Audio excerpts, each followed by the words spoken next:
Good evening, everybody. I think it's almost 10 o'clock here in Tennessee, and I'm just sitting out here. I want to show you what Sweet Pea does. I know it's dark, but straight ahead is my front yard.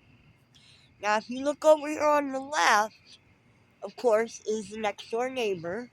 Oh, there goes Sweet Pea. If you can even see her, she's black. Yeah, she's dark. But Sweet Pea thinks she's getting away with stuff because she'll go over and she'll lay in the neighbor's yard on the left. Now, if I turn this way on the right, see the cars? See the gravel driveway or whatever the heck it is, the regular driveway? She loves to go lay in their driveway.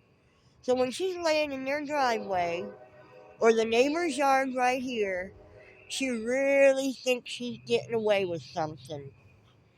Yeah. But I picked up the cell.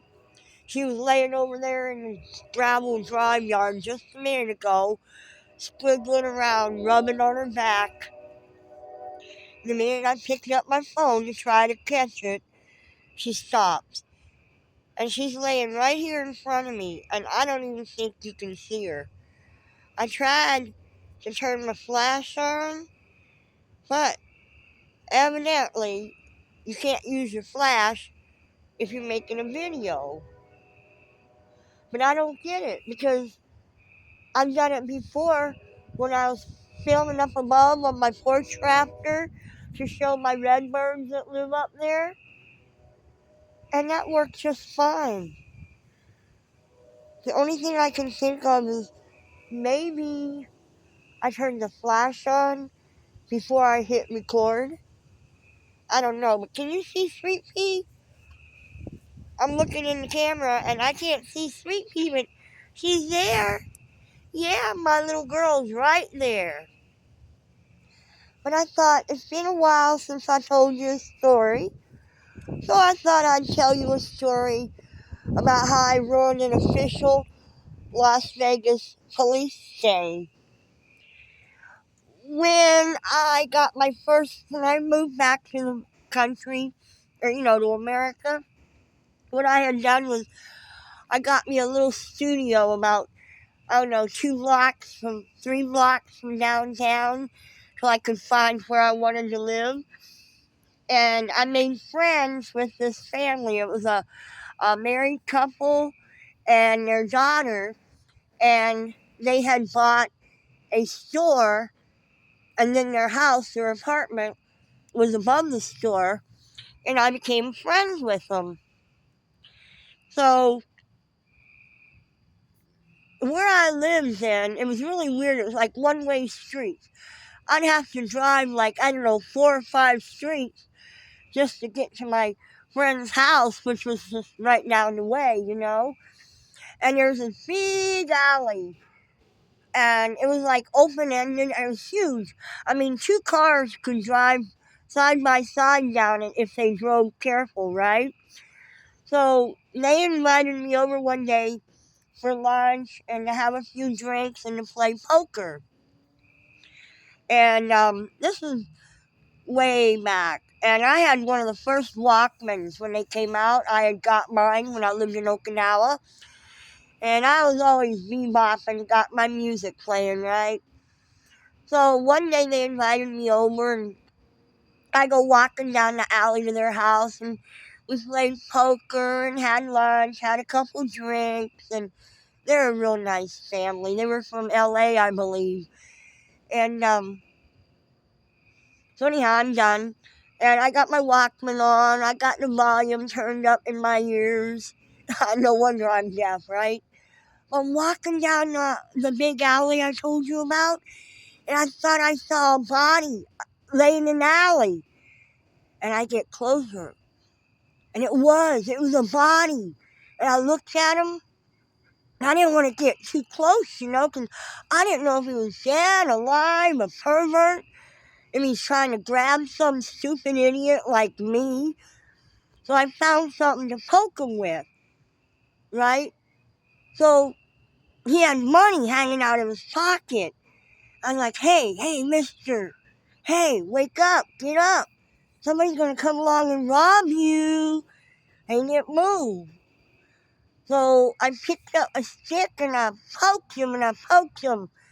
They didn't move. So I took my foot and I kicked his foot, right? I kicked him. I said, get up, you're going to get robbed. And all of a sudden I hear this, you know, that static noise that radios make or walkie-talkies or whatever. And all of a sudden all these people swooped in on me, man. I was like, oh my God. I was freaking out. And it's a bust. That's not going to happen. And it was like two guys in plain clothes. So I don't know if they were detectives or undercover. And then there's a couple police cops, you know, in police uniforms. And I'm like, what's going on? And they're like, well, there's been somebody, I remember there was somebody going around mugging bums and drunks and all that. So, you know, they said, this is a sting and you just ruined it. I was like, well, I'm sorry, but I didn't want them to get robbed. And one cop said, well, we did want them to get robbed. You ruined our sting. I was like, well, I'm sorry. Am I going to get arrested? And they're like, no, just get out of here. So I start walking away. I look back and I was like, well, how about you guys stop leaving bodies in my alleyway? And they all laughed. But, oh my gosh, I had so much fun. And I've been through so much. I mean, good times, bad times, scary times. And sometimes I've had a really, really hard life. But I tell you, I've done things that you would not believe. So, anyhow, that's how I ruined the Las Vegas police sting. And my first job in Vegas was working at the Corn Castle that was owned by Herb Pastor. And he also owned Golden Goose and Sassy Sally's. But then he turned to Gold. I worked my way up to manager of the Golden Goose, but then he turned it into a topless bar, a topless joint. And I didn't want to work there. I mean, not as a topless dancer. I just didn't want to be a cocktail waitress or a manager. I didn't want to work in any kind of titty bar, okay? But like I said, he had 3 casinos right there within spitting distance. So I just said, I'll work at Corn Castle or I'll work at Sassy's, but I ain't going to work in no titty bar. And I worked there. When I started working there, if you've ever been to Las Vegas, it was a 2-way street. And it was awesome. And my friends and I would go cruising on the weekend. And if I wasn't driving, sometimes I was the driver, sometimes I wasn't. But if I wasn't driving, they dropped me off at Binion's Horseshoe. And at that time, any drink you wanted was 50 cents, including things like imported beers like Heineken and Lowenbrau. And I'd jump off, and I'd get around the drinks for everybody in the car. By the time I got my drinks and got back out to the curb, my car that I was in, had come around the block and picked me up. And we used to have so much fun. But that's about it. I just wanted to tell you a little story because I know I got a lot of stories. It's been a while since I told one. And I said before, when people hear the things that happen to me or that I've done, they think I'm lying or they think I'm exaggerating because weird things always happen to me. I'm a weirdo magnet. My hand to God. But after they get to know me, they're like, yep, I can believe it. Yep, I know her. Yep. But I hope everybody has a good night.